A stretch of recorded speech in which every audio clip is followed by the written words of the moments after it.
Welcome aboard for another video. Thanks, Conductor Keith. Hi, and welcome to another one of my videos.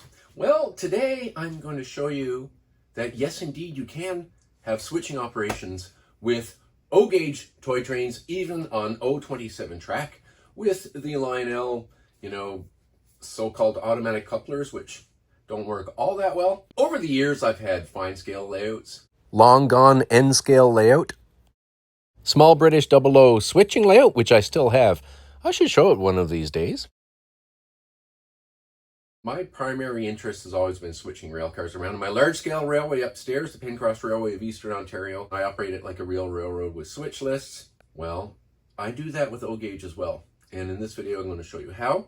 We're going to have a bit of a sidebar, though, because I want to be able to use this engine. And this one, I will show you what I'm going to do with it to make it so that it will switch cars that much easier. Because a lot of these tend to run fast, so we'll get around that. I have to admit that this is a relatively new idea to me, what I'm going to do to this engine, because I got it from my friend Michael Ramsey. We used to run trains together out on Vancouver Island, but now I live in Eastern Ontario and he lives in Boston. I'll leave a link to his video describing what he does to his O-gauge engines in the description to this video. I love prototypical operation. I also like toy trains and not being a rivet counter sometimes, right? So it's like, the hobby is what you make it. And I don't poo-poo anybody who's a rivet counter, and I don't poo-poo anybody who's not. We all enjoying trains, and we're all enjoying our hobbies. However, lately, I've been testing some switching operations on this, and it's really brought the layout to life. More than just, circle of trains. Okay, so what we have here is a K-Line locomotive that I had in about 1991, maybe? Here is a print picture I took of this loco in St. John's, Newfoundland in early 1993. Now, this is the old Marx mold that K-Line wound up getting, because, they say old molds never die. And, of course, K-Line put in two modern can motors. I filled in the pilot. I just built this out of styrene, just because it was a big, huge gap. And yeah, it's a toy train and whatever. Not very fine scale, not even close. It's modeled after an Alco S2. I bent the rails here a little bit, just to give it some shape. This mold came with no windows on the front. The Marx model didn't have it. The K-Line model didn't have it. Let's see if I can illuminate it. There you go, see? But I cut these windows out here and added some window glass. Now, the other thing I did with this locomotive, as you can see, is I painted it with this weird orangey shape there. This is an authentic paint scheme of this locomotive. I've replicated it using dry transfer lettering and whatnot. So, of course, one of the issues with this locomotive is it's fast, That's reverse, neutral. And, of course, everything here is just old analog. Now, I've got some slow speed here. It's not bad. But it's really hard to control because only putting a little bit of power and the thing starts to go, right? So that's not going to be good for doing switching operations. The can motors are in the trucks, two of them, and we have weights, and we have another weight here, and we have the reverse unit, the electronic reverse unit. The lamp is supposed to touch against this, or at least this is supposed to pick up in a fiber optic sort of way, some light to go out here. It does, kinda, a teeny weeny bit. Well, I don't like that. So that's gonna go. Here is the LED I'll be using, rated for 18 volts. Is we're going to wire this in series. Okay, so the motors in these, and I don't know why they do this in analog kind of O-gauge trains, they wire the motors in parallel, and that causes them to go fast, right? When wiring this thing in series instead of parallel, what happens is on your controller all the way up, you're only going to use half the power, same number of amps. So you won't have that full top speed of this thing, but let's face it, the scale speed of this is something like, I wouldn't be surprised if it's not like 200 miles an hour. It's just so ridiculously fast. So we can afford to half of that. We can cut the top speed in half, and then on the transformer, we will have far more speed control in the lower half of the range. Now, I'm not going to show you me doing that. I'll probably just create a little diagram to show you the difference. The bottom is how dual-motored toy trains are normally wired. The top is how we're going to wire this one today. You can pause and screenshot this image. My friend Michael Ramsey has a good video about this already on his channel. I know more and more people that have O-gauge toy trains, especially analog ones, are wiring their motors in series. All right, so the wiring's done. The interesting thing is, this is positive, goes to the positive of the motor. Negative comes out of the motor. Instead of going to the positive of the next motor, I had to put it to the negative of the next motor. As it turns out, the two motors were wired backwards. And it worked however they did it in parallel, however they wired it all together. But at first, when I tried it, the two motors were acting against each other. So the locomotive was like, and couldn't go anywhere. So it was just a matter then of taking the yellow from the motor there and putting it with the yellow of the motor there. So just play with it. It's not rocket science. I also decided to put a plug here so that, you know, in future, it's easier then to take the shell off because, of course, the LED lights are up in there. All right, so it's now a couple of weeks later. I've had my surgery, and we're going to see how this locomotive runs. Now, these old K-Line dual motor locomotives are a bit noisy, but look at this. I can walk around the layout that slowly. I can even walk around the layout even a little more slowly. It doesn't even stop. It doesn't slow down going around curves when I go this fast. And this is about half power. So we've taken out all the extreme high end. Let's get to some switching. After laying the track down for the initial loop here, I added this old Marx switch point that goes, well, to the edge of the railway. Technically, that's the rest of the world. My friend Mike was over here a couple days ago, and he's helped me decide that I'm going to bring a track across here and onto the wall that way. And that's going to run along the wall and give us a staging track. So the trains can come in to this industrial loop and out. I've borrowed the switch lists from the Penross Railway of Eastern Ontario, the large-scale industrial loop upstairs. Now, this industrial loop, and yes, there are industrial loops. There's examples from history. There's still a few in the world. Well, this industrial loop is soon to be purchased by the Penross Railway of Eastern Ontario, and this is going to be renamed the View Spur. This is the outgoing cars. This is the ingoing cars, except for this one goes back out again. I'll walk around and describe. Log dump, pole dump, pipe stump, crane track position 1, crane track position 2. This can operate as a team track. This is storage, but you can unload from it. This is team track 1. So a flat car, box car can unload or load there. Team track 1, just this spot here.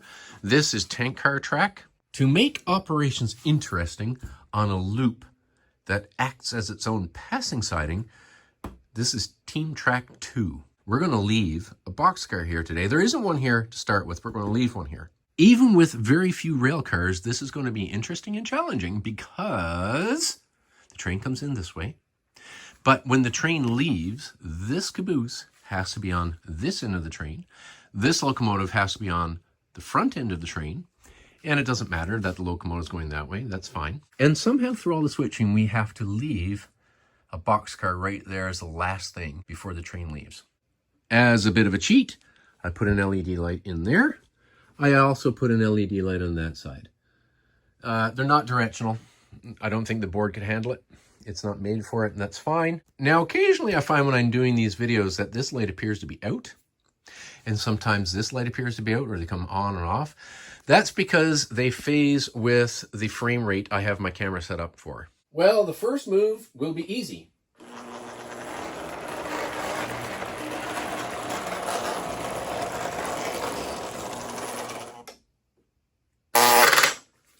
So having pondered it a bit, I'm going to take the caboose, put it there, leave it there, and I'm going to go over here and I'm going to switch the tank car and Team 1 track.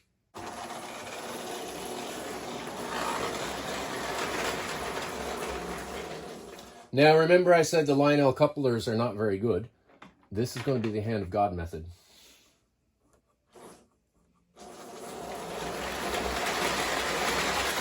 Now, my friend Mike was over a couple days ago and we did some switching. It was really enjoyable. It's really good to have two people because one person has to be over there controlling the locomotive. So, you know, it's easy to have a conductor and an engineer. So I'm going to cut out bits of time it takes me to walk around over there to move the train and then walk around to uncouple and stuff for the rest of this video.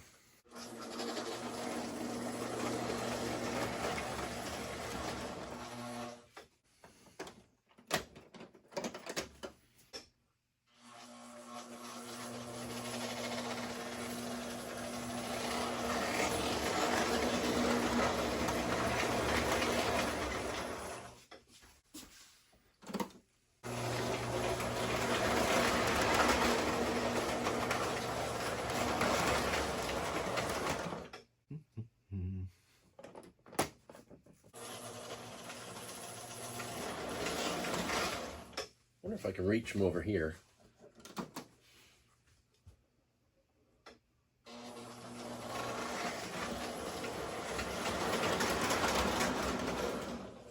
Haha! Don't have to walk around after all. Still better with two people though. But see, I made this railway small to fit in this small space. But it turns out this is a benefit, right? I'll just couple those later. Move it over.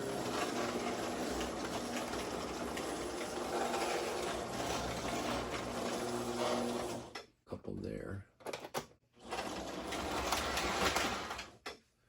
There we go.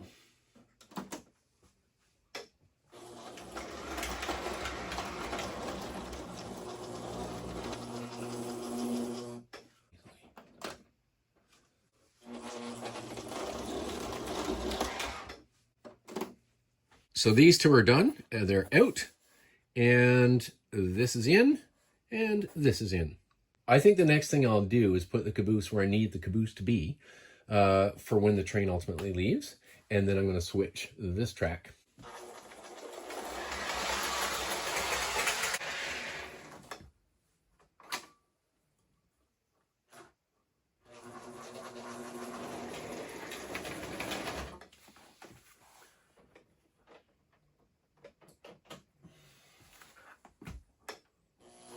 Now that boxcar that I'm pulling out stays right where it's at, but I need somewhere to put the caboose.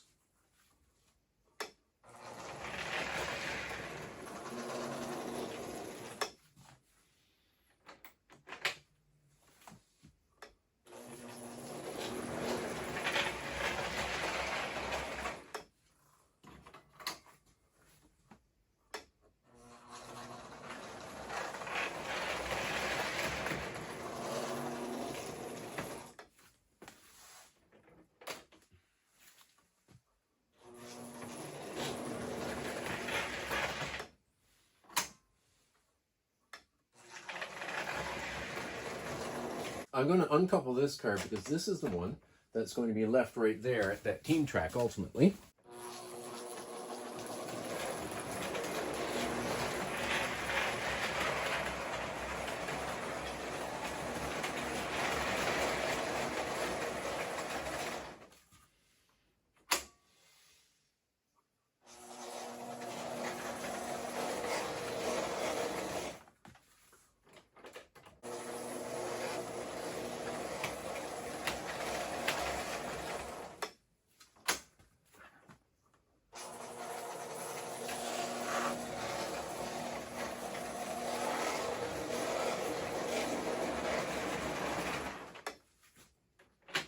So now I have to look at my switch list and see what to do here to switch these things back and forth.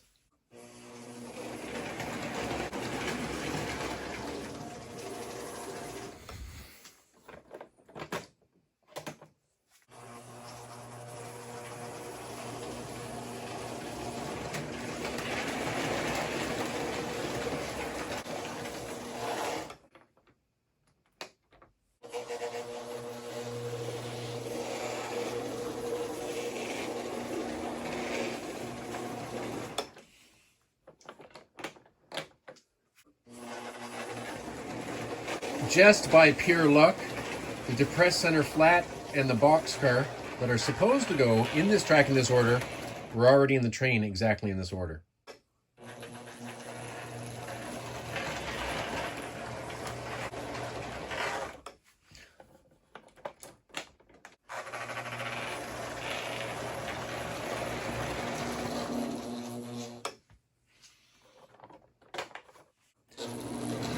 Now we're just going to place the boxcar that was already in this track that's not going anywhere back where it was.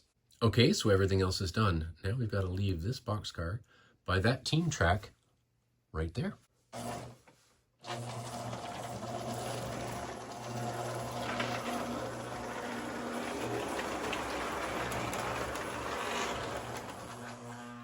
Now you will notice the train is ready to go out.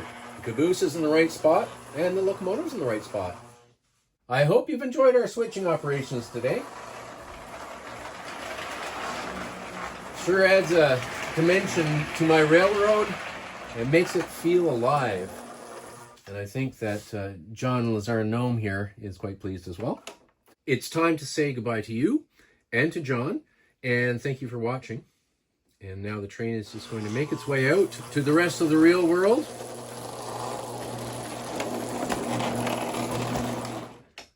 Of course, it will be able to actually go there once I complete the link.